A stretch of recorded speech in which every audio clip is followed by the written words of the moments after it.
Right, boys.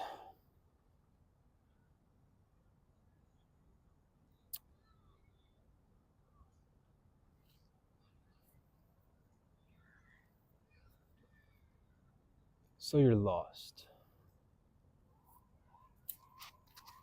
right? You're lost and you feel like whatever you do, whatever direction you take, right, whatever path you choose, nothing changes. And what's even scarier is, what if you choose the wrong path? What if you spend weeks, months, years of your life chasing and pursuing something only to realize that it isn't what you want to do with your life? At least for me, that's what terrified me most. And looking back now, it's what held me back the most. Because I was so scared of making the wrong decision that I would make no decision at all. And that is not a decision, that is not a situation where you want to end up in. I went to college because I wanted to go to Paris. I used to live in France, now I live in Hawaii. But at the time I was 17, I'd skipped a year, and honestly, I didn't want to study anything in university. I knew it wasn't my path, but I was just scared to choose something. I was scared to face myself. And honestly, I was a coward. I was scared to go work, go do, honest, real work. And I got into a university of architecture in Paris, one of the only ones that I could afford because it was basically a public school, the equivalent of a community college in the USA. But the rent was a little pricey, so. But the main reason I applied for Paris was because I wanted so bad to change my life. And if you're in high school or if you've been through high school and you feel like there's a lot of things that still affect you from your time when you were in school, whether you were bullied or whether, I don't know, you wasted your time away, whoever you were, that individual who was in pain, who was hurting, who perhaps you hated, and perhaps you still hate yourself. Perhaps some events still affect you to this day, and you believe that you are determined by those things that happened to you. Maybe you feel like certain events have made you socially anxious or awkward. You're scared of other people's judgments. You always think that you're never going to be good enough. And this might not be from school, it could be from parents, it could be from the news, social media, your own self inflicted negative thoughts whenever you compare yourself to someone. And it's tough because when you're trying to evolve and when you're trying to grow, there's like a balance, right? Because if you don't compare yourself to anyone, then perhaps ignorance is bliss. But having healthy competition can help fuel you towards achieving greater objectives and greater goals. The only difficulty and the only underlying problem with that is that you can wind up being stuck under the influence of that event or circumstance or whatever it is, that negative origin point that ends up turning into a fuel source for you. Know that while it is very powerful, it doesn't tend to last. And you'll realize that no matter how much progress you make, whether it's in the gym, in my case, I fueled all of this negativity in the gym, right? All of these fears, all of these anxieties, everything was fueled in the gym or in other activities, whether it was through drawing and art or um, going out and riding on my bike in Paris. But The main thing is that when you fall into this loop of self-hatred and you fear everything that might happen to you, you become indecisive. And I'm still indecisive to this day. Like it is hard for me. It is very hard. But I also know that I don't have that long to live. Realistically, we don't all have that long to live. Right? If you're between, I don't know, 18 to 30 years old already, sure, you're young, but that time goes by pretty fast. And I don't just want to satisfy myself with a regular, normal life, a mediocre life, because I will know that I am lying to myself and that I have unexploited potential that I could tap into. And I'm doing myself a disservice by not making myself into a greater version of who I could be. And it makes it worse when you realize the potential that you have and you realize that you could be doing more, you could be someone who's greater, right? You could be this other version of yourself that you know. When you discover self-improvement, it becomes 100 times harder because now you know that it's possible, and yet you're still not putting in the work because you've got all of these bad habits piled up. And it is hard to break them. Like, I am still battling through them now, and it feels like I've been battling with them for years, but now that if I look back and I track my progress, right, because I've had phases where I would journal every single day. I'm currently in one of those phases, but I don't intend to stop anytime soon. And when I look back and I retrace my steps and I read what I was doing at a specific time back in the past, I realized that I was lying to myself all the time. And all of these lies that you tell yourself, they accumulate because they become a coping mechanism for you to survive in your own distorted reality because you're not doing the things that you know you should be doing or that you know that you could be doing. And in order to feel worthy enough, you use those lies to hide away from the work that you need to do because you don't even know how to get started, right? And the first step is the hardest. An object in motion stays in motion, an object at rest stays at rest, right? One of Newton's laws, I don't know which one, but it is so hard to get the ball rolling. Believe me, I understand completely.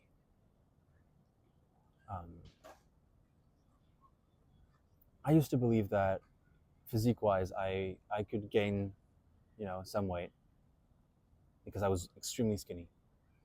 Don't know the weight exactly in pounds. I have to get used to like the whole imperial metric system because I'm used to kilograms. But I used to be extremely skinny at 17, even at 18. And my whole first year of training,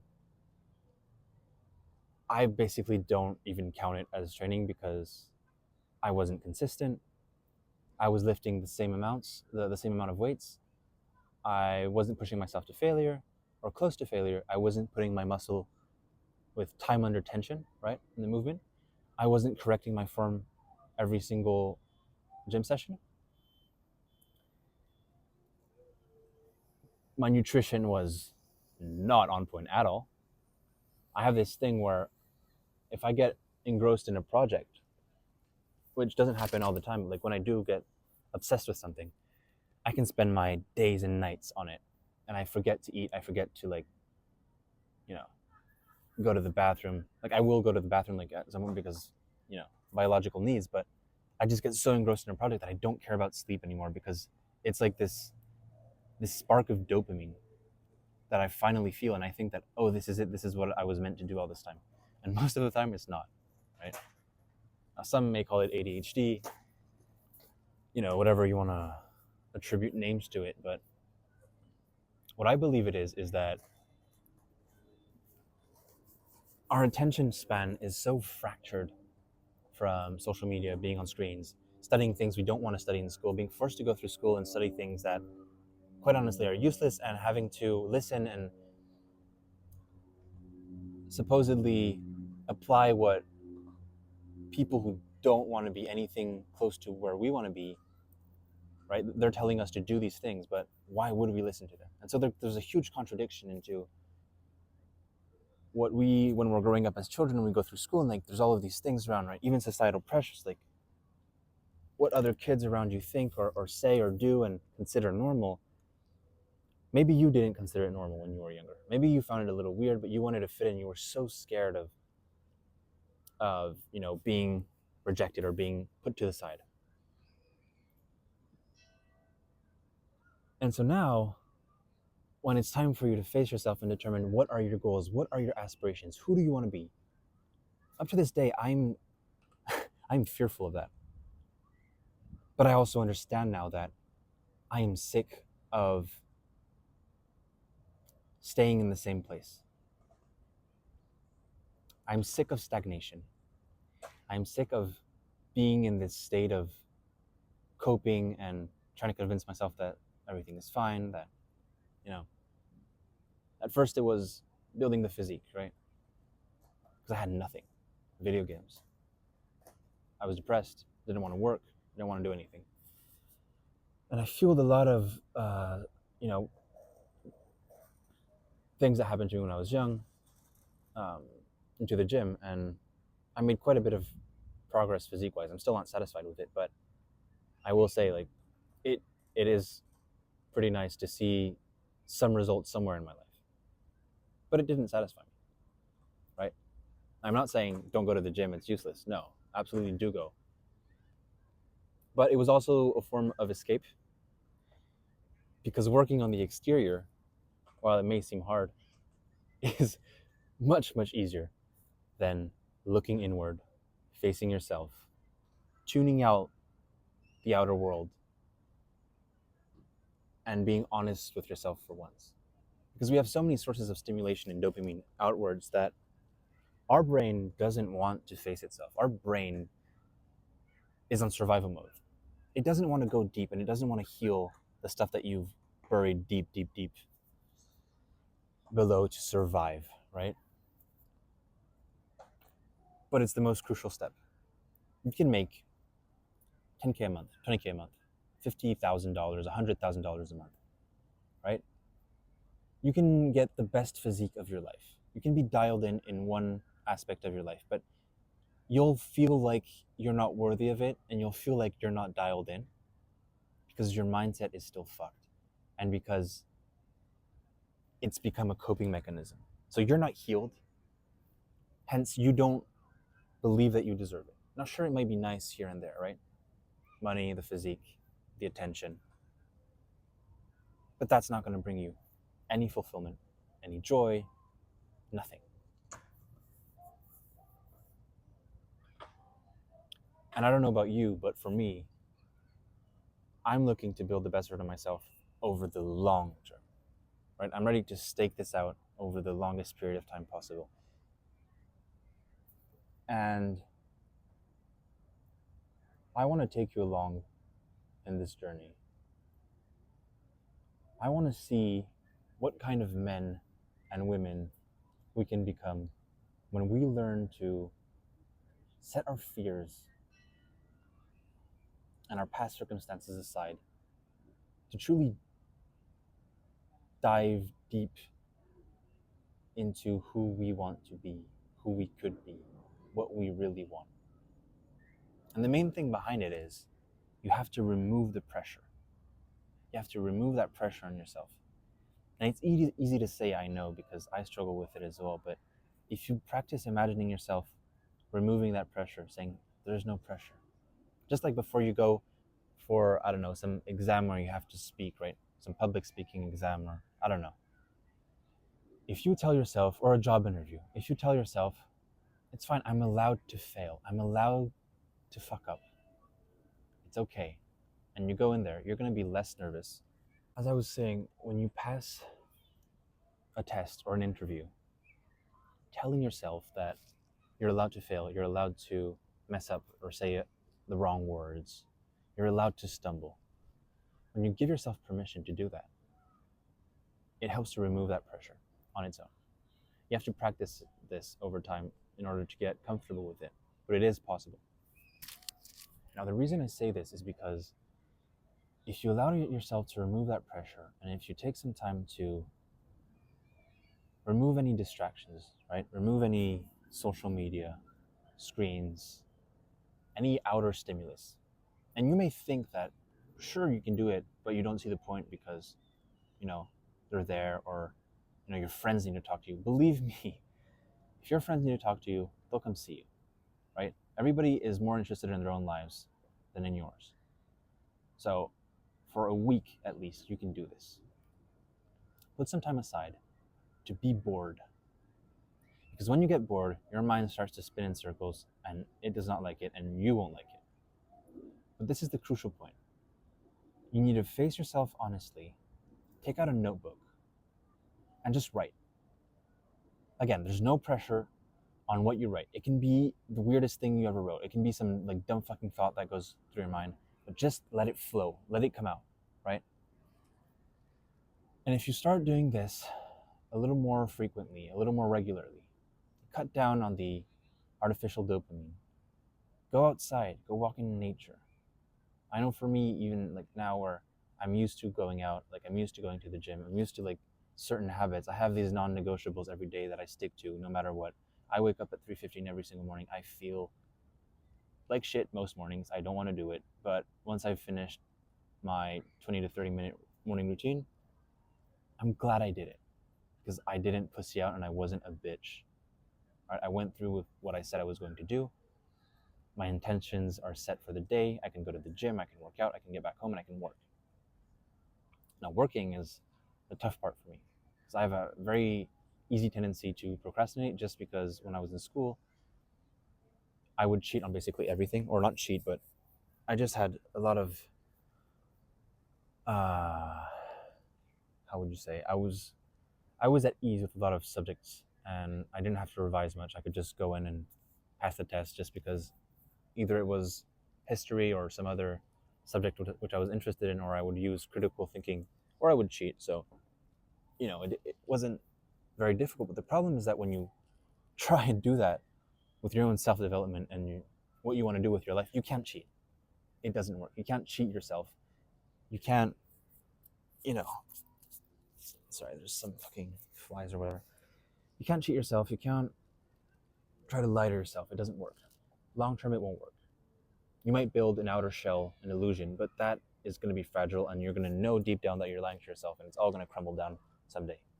And we don't want that. We want you to build something where you can feel at peace with yourself and you know that you are true to yourself. So the first thing that you need to fix is your mindset. And it's so easy to say, but it's so hard to implement. Now, I have some book recommendations that I think you should read. The first one is Reality Transurfing. Because for me, this is the book that changed so much about my limiting beliefs.